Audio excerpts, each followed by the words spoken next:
Vous écoutez les podcasts de Medinoc, dédiés à la gestion d'entreprise pour les médecins libéraux. Dans ce nouvel épisode, nous vous aiderons à comprendre comment formaliser et rédiger un contrat de travail clair, conforme et sécurisant pour votre cabinet médical. Lorsqu'un médecin libéral recrute un salarié, le contrat de travail est un acte structurant. Il ne s'agit pas d'un simple formalisme administratif. Ce document encadre la relation de travail, protège l'employeur comme le salarié et permet d'éviter incompréhension et conflits futurs. Un contrat bien rédigé devient une référence commune. Il clarifie les droits, les obligations, les responsabilités, mais aussi les conditions de travail, les horaires, la rémunération, la confidentialité et les modalités de rupture. Avant même de rédiger, vous devez garder en tête que le contrat s'inscrit dans un cadre précis. Il repose d'abord sur le Code du travail. Il s'appuie ensuite sur la Convention collective nationale du personnel des cabinets médicaux, étendue par arrêté et donc obligatoire pour tout médecin libéral employeur et pour l'ensemble des salariés non médecins. Enfin, le contrat de travail lui-même ne peut que compléter ou améliorer ces règles. Il ne peut jamais y déroger. Concrètement, un contrat de travail doit intégrer un certain nombre d'éléments essentiels.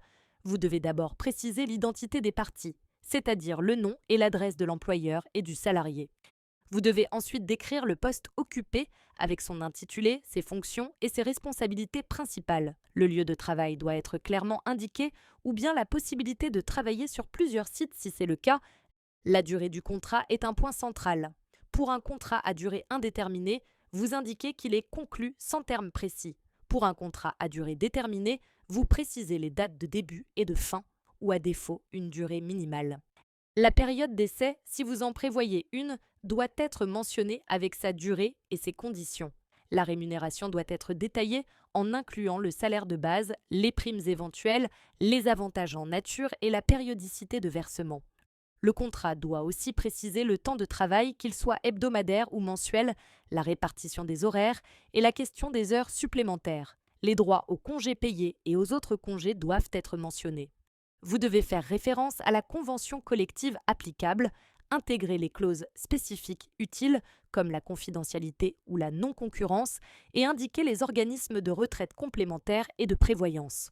Enfin, les conséquences des absences et les modalités de préavis en cas de rupture doivent être clairement posées. Certaines situations nécessitent des précisions supplémentaires. C'est le cas du salarié à temps partiel. Dans ce cadre, le contrat doit détailler la durée exacte du travail, sa répartition sur la semaine ou le mois, les limites des heures complémentaires et le mode de communication des horaires. Il doit aussi prévoir les conditions dans lesquelles cette répartition peut être modifiée.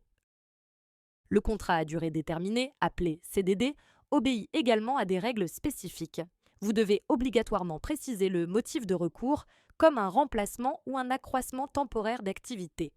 En cas de remplacement, le nom et la qualification de la personne remplacée doivent apparaître. Les dates de début et de fin ou la durée minimale sont indispensables. Le poste, la convention collective, la période d'essai éventuelle, la rémunération et les organismes sociaux doivent aussi être mentionnés de manière précise. Sur la forme, le contrat rédigé en France doit être écrit en français. Des termes étrangers peuvent apparaître uniquement s'ils sont clairement expliqués. Le contenu du contrat peut être négocié entre l'employeur et le salarié, mais deux limites s'imposent. Les mentions obligatoirement prévues par la loi doivent toujours figurer, et aucune clause ne peut être contraire à l'ordre public, comme une clause discriminatoire ou une rémunération inférieure au salaire minimum légal. La période d'essai est une possibilité, mais elle n'est jamais automatique. Elle doit être expressément prévue par écrit. Elle permet à l'employeur comme au salarié de rompre le contrat pendant cette période sans indemnité, tout en respectant un délai de prévenance. Sa durée est encadrée par le Code du travail et par la Convention collective des cabinets médicaux. Pour les salariés non cadres, la durée maximale est de 2 mois. Pour les cadres, elle est de 4 mois. Un renouvellement est possible une seule fois, à condition qu'il soit prévu et accepté avant la fin de la période initiale. La durée totale, renouvellement compris, ne peut dépasser 4 mois pour les non-cadres et 8 mois pour les cadres. Toute reconduction tacite est nulle. Si la période d'essai est dépassée sans avenant signé, le salarié est réputé définitivement embauché. Les délais de prévenance en cas de rupture varient selon l'ancienneté. Ils vont de 24 heures à 1 mois. Le salarié qui prend l'initiative de la rupture doit respecter un délai de 48 heures, réduit à 24 heures en cas de présence très courte. Pour un CDD, la période d'essai ne se renouvelle jamais et sa durée est strictement calculée en fonction de la durée du contrat. Plusieurs points de vigilance méritent votre attention. La qualification cadre ou non cadre doit être vérifiée à partir de la grille de classification. Toute erreur peut entraîner une requalification et des rappels de salaire. La gestion des délais de prévenance est également essentielle car un manquement peut ouvrir droit à un rappel de salaire. En cas de doute, il est fortement recommandé de solliciter un professionnel du droit social en amont. Enfin, toute personne ne peut pas conclure un contrat sans condition.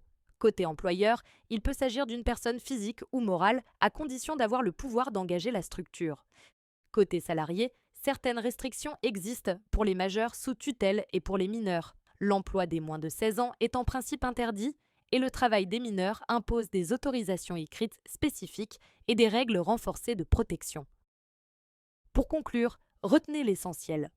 D'abord, un contrat de travail clair sécurise la relation et évite les litiges. Ensuite, il doit toujours respecter le Code du travail et la convention collective applicable. Il doit intégrer toutes les mentions obligatoires adaptées au type de contrat. Enfin, en cas de doute sur une clause sensible, mieux vaut demander conseil avant de signer. Merci d'avoir suivi ce podcast. Nous espérons que ces quelques conseils pratiques vous seront utiles. Retrouvez l'ensemble de nos outils sur notre site internet medinoc.org.